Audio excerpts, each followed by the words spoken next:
Tell somebody who's got a multitude pressing on you.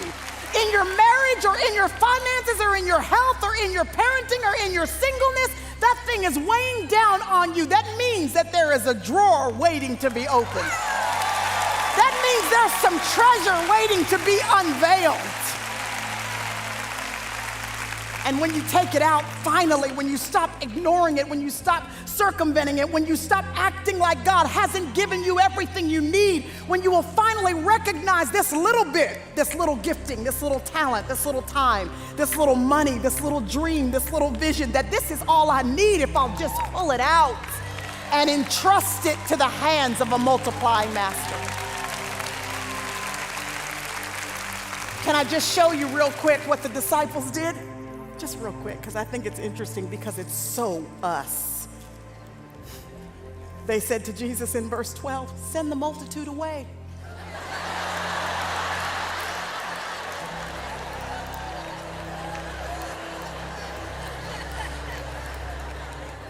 And here's the thing that's so us. See, we don't just say it, we pray it.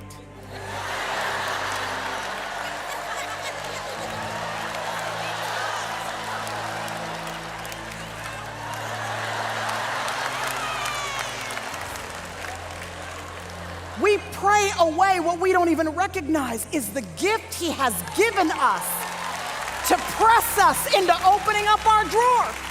So if you pray for your multitude to be taken away, and in God's sovereignty, he has left it in your life,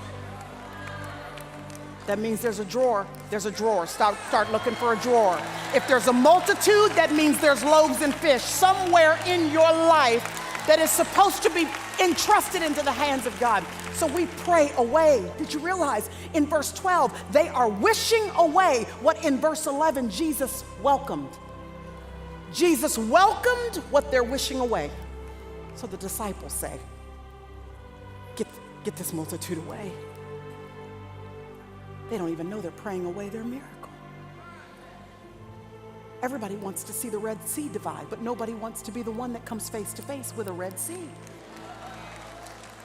Everybody wants to see the walls of Jericho come tumbling down, but nobody wants to be the one who has to walk around those walls in obedience to God, to trust him, to shout prior to seeing one brick fall. If there is a multitude, that means there is a miracle. So praise the multitude, or they ask for the multitude to go away, and Jesus, he doesn't go for that. So when he doesn't go for that, the disciples have another solution. This is us too. Send the multitude away. Jesus says, And they say, well, send us away then. You see it? They said, send us to the surrounding towns and villages so that we can go and buy more, accumulate more, get more, because as we are is not sufficient. So send us somewhere else so we can get better and be better suited to this multitude, because as we are is not enough. It has always been the tactic of the enemy to get us to think that we are not enough as we currently are, that what we currently have is not sufficient for the task that is before us. But if the Lord has allowed that multitude into your experience, that means that as you currently are, with the entrusted treasure, the power, the authority that he has given to you, you've got everything you need if you just pull out what he already has entrusted to you.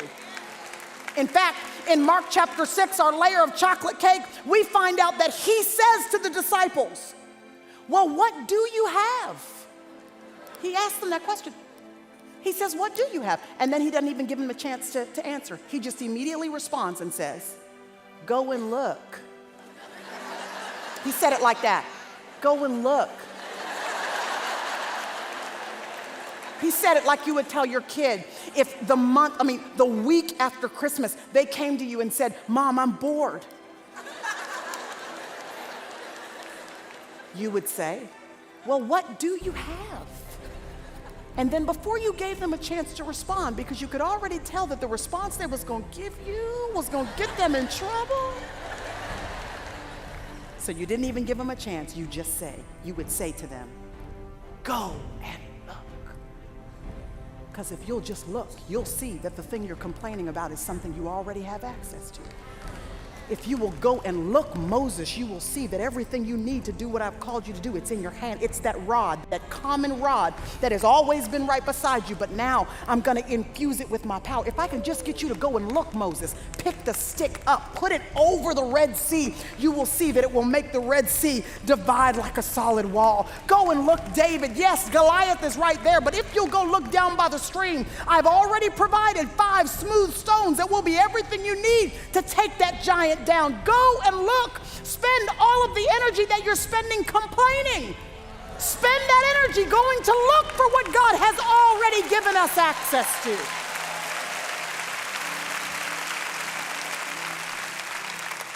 So they pulled it out. All right, Jesus, you gonna do something with this? They say, okay, here you go. And they put it in his hands. Everything changes when you put your 5 and 2 in the hands of Jesus.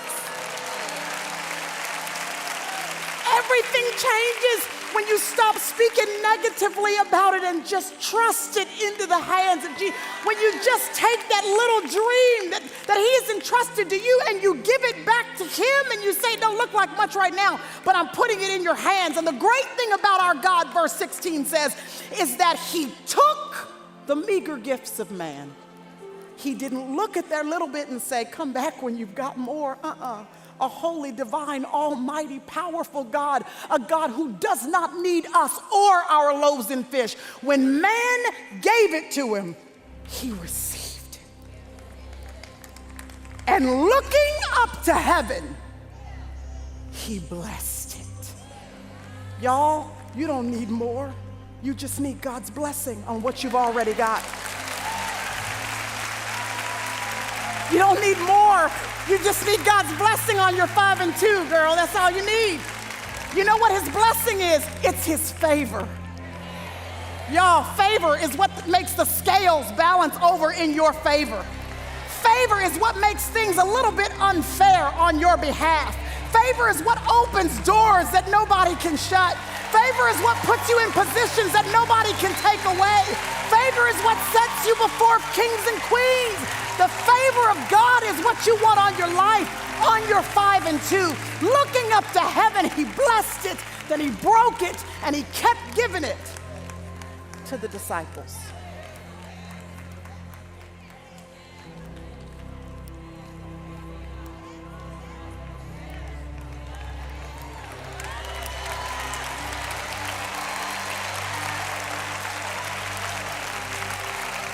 And it kept going, and it kept going, and the 12 didn't understand how the little bit they had in the beginning had become so much.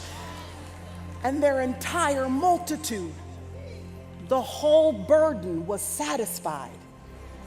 And when everybody was satisfied, ooh, somebody say satisfied. Ooh, Victoria, I wish we had time tonight, girl. Satisfied. This is not some, Happy Meal sort of situation here.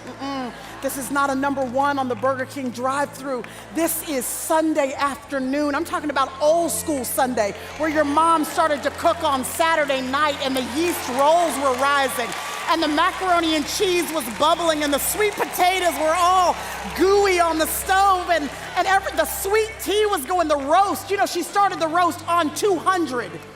The night before and let it simmer all night long. Y'all are getting hungry, aren't you? I know. Listen, do you remember how when you came home from church the next day, you ate that and the only thing you could do after that was, that's all you could do. That's why Jesus said, go ahead and have the people recline. Have them get in a posture of expectation that I'm getting ready to do exceedingly, abundantly, above and beyond anything that they can ask or think. Satisfied. Sunday afternoon kind of satisfied. That's what he does. And they were so satisfied. Y'all, don't even sit down, just stay standing. Listen, they were so satisfied. This is how you know how good the meal was. There was leftovers. They started going around picking up the leftovers, y'all, and guess what? There were 12 baskets full. One basket for each disciple to take home as an overflow of the grace and the blessing of God. I want to pray for any of you who are in this room and you've got a multitude weighing on you. That thing is burdening you down and you've never considered the fact that you've already got what you need. You've been thinking this is not enough gifting, this is not enough talent, it's not enough money, it's not enough time. I don't have enough. And Jesus is whispering in your ear tonight, you got enough. Just give it to me. I'm going to multiply it. I'm going to blow your mind with what I'm going to do if you just trust it to me.